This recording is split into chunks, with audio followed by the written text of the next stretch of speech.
കഴിഞ്ഞ ദിവസം ഭക്ഷ്യവിഷബാധയേറ്റ് 27 കുട്ടികൾ ആശുപത്രിയിലായ സംഭവം അറിഞ്ഞാണ് ഞങ്ങൾ ജീവിരാജ സ്കൂളിലെത്തിയത്. സ്കൂൾ തൽക്കാലം അടച്ചിട്ടിരിക്കുകയാണ്.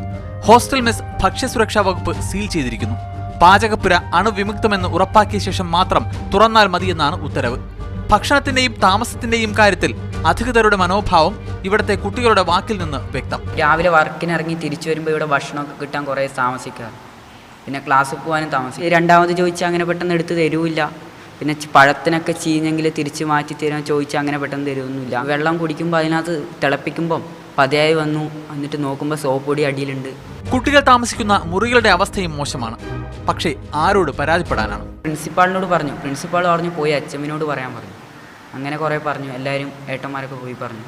അച്ഛമ്മൊന്നും പറയുന്നില്ല. ഇന്ന് ശരിയാക്കാം. വാർഡൻ സാറും പറഞ്ഞു ഇനി ശരിയാക്കണ സാറ്, നമുക്ക് മണത്തിട്ട് നിൽക്കാൻ ഭയങ്കര മണമാണ്, ഒന്നും ആക്കിയിട്ടില്ല. അങ്ങനെയുണ്ട് അവിടെ. മുൻപും ഇവിടെ ഭക്ഷ്യവിഷബാധ ഉണ്ടായിട്ടുണ്ട്. ഭക്ഷ്യസുരക്ഷാ വകുപ്പ് പലവട്ടം മുന്നറിയിപ്പ് നോട്ടീസും നൽകി. പക്ഷേ ലൈസൻസ് ഇല്ലാത്ത കുടുംബശ്രീ യൂണിറ്റ് നടത്തുന്ന മെസ്സിലെ പ്രശ്നങ്ങൾ DPIയെ അറിയിക്കാൻ പോലും പ്രധാനാധ്യാപിക തയ്യാറായിട്ടില്ല. ഷൈനി വിൽസൺ, ബീനാമോൾ, PR ശ്രീജേഷ് തുടങ്ങി രാജ്യത്തിന് തന്നെ അഭിമാനമായ താരങ്ങൾ വളർന്നു വന്ന ഇടമാണ് ജീവിരാജ സ്പോർട്സ് സ്കൂൾ.